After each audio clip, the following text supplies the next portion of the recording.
इतिहास की पुस्तक दूसरा भाग अध्याय 4। इतिहास की पुस्तक दूसरा भाग अध्याय 4।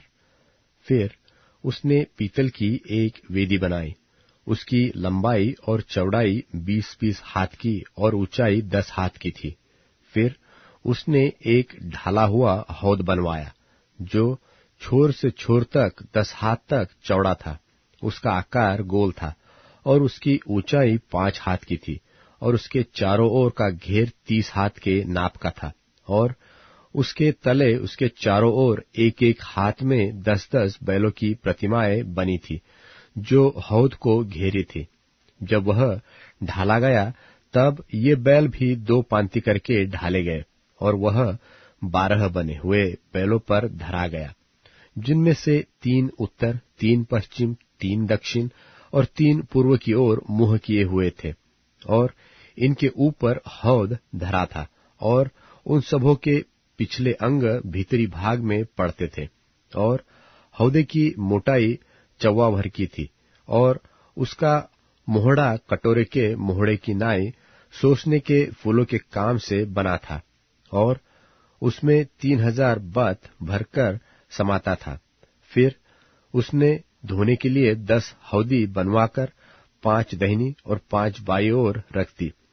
उनमें होमबलि की वस्तुएं धोई जाती थी, परंतु याजकों के धोने के लिए बड़ा हौदा था।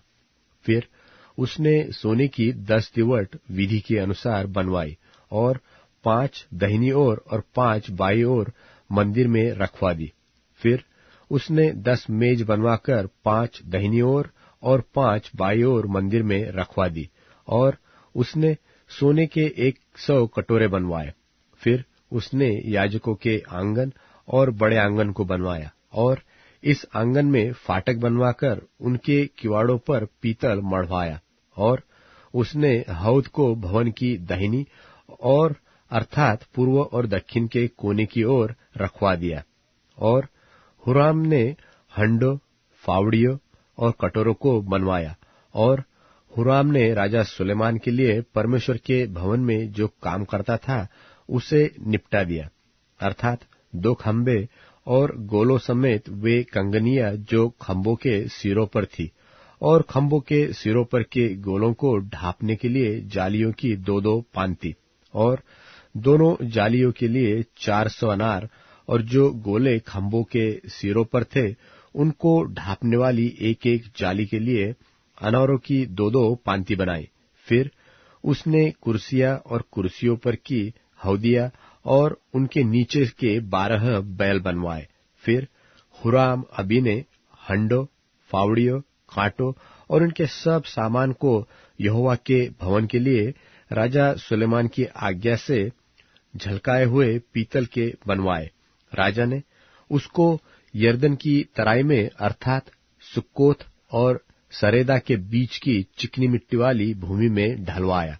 सुलेमान ने ये सब पात्र बहुत बनवाए, यहाँ तक कि पीतल के तौल का हिसाब न था।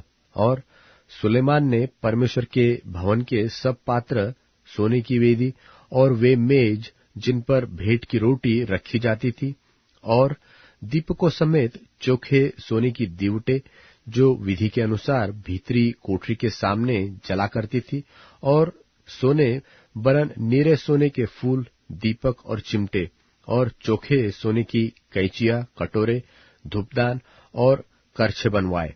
फिर भवन के द्वार और परम पवित्र स्थान के भीतरी किवाड़ और भवन अर्थात मंदिर के किवाड़ सोने के बने।